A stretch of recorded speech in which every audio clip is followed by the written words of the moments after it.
High, আমি স্বর্ণালী, psychologist. আজকে যে টার্মটা নিয়ে কথা বলবো সেটা হচ্ছে কগনিটিভ ডিস্টরশন।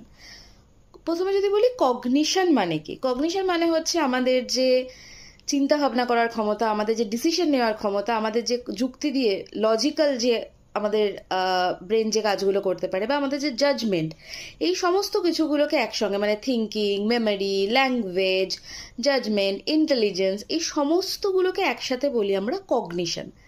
এর মধ্যে ডিস্টরশন কখন আসছে? যখন আমাদের এই ভাবনা চিন্তার মধ্যে একটা গলদ দেখা দিচ্ছে, আমাদের ভাবনা চিন্তার মধ্যে একটা ইর্যাশনাল প্যাটার্ন আসছে, বা যে জিনিসটা যেভাবে দেখার কথা তার পরিবর্তে আমরা মিস ইন্টারপ্রিট করছি, বা আমাদের যে পারসেপশনের মধ্যে একটা মিস অ্যাকুরেটলি আমরা পারসিভ করছি।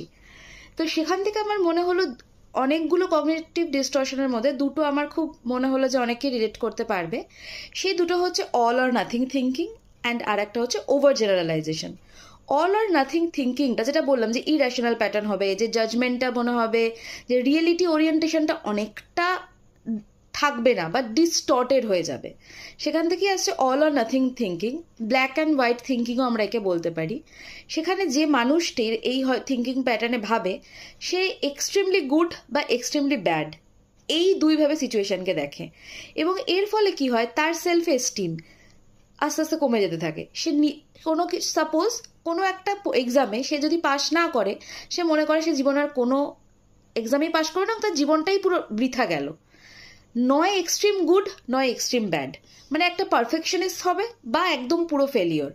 মাঝামাঝি কোনো লার্নিংয়ের জায়গা তারা কিন্তু পারসিভই করে না, যে আমরা এই একটা পার্টিকুলার ফেলিওর থেকে কিছু শিখতে পারি, বা এখান থেকে আমরা নতুন করে শুরু করতে পারি, বা অন্যভাবে ঘটনাটাকে ইন্টারপ্রিট করতে পারি। নয় একদম দারুণ হবে, নয় একদম খারাপ হবে, মাঝের কোনো এরিয়া এরা ভাবনা চিন্তার মধ্যে আনতেই পারে না। এবং যেটা বললাম, সেখান থেকে লো সেলফ এস্টিম, নিজেতেই নিজের মধ্যে একটা দ্বন্দ্বতে ভোগা, নিজেকে নিয়ে প্রচণ্ড একটা ইনফিরিয়েট জায়গায় চলে যাওয়া, এবং প্রচণ্ডই সেখান থেকে একটা ডিসকমফোর্ট, এবং যেটা অবভিয়াসলি মেন্টাল ওয়েলবিংকে, মানে মেন্টাল ওয়েলবিংকে যেটা এফেক্ট করছে। সেকেন্ড হচ্ছে ওভার জেনারেলাইজেশন। মানে কি, একটা দিন আমার সাথে কিছু খারাপ ঘটলো, এবার প্রত্যেকটা ঘটনাই আমার কাছে খারাপ হবে। আমি কোনো একটা ব্যাংকে অ্যাকাউন্ট খুলতে গেছি, সেখানে আমার কিছু ভালো এক্সপিরিয়েন্স হয়নি, এরপরে আমি ব্যাংকের অ্যাকাউন্ট খুলতেই যাব না, আমার সব জায়গাতেই একই এক্সপিরিয়েন্স হবে।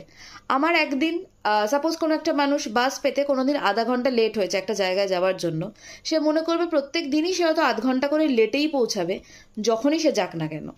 তো একটা ঘটনা থেকে, যেটা বললাম ওভার জেনারেলাইজেশন, একটা খারাপ হয়েছে মানে সব সময় খারাপ হবে, এবং সেখান থেকেই অ্যাংজাইটি ক্রিয়েট হয়, সেখান থেকেই ইরিটেশন ক্রিয়েট হয়, সেখান থেকেই একটা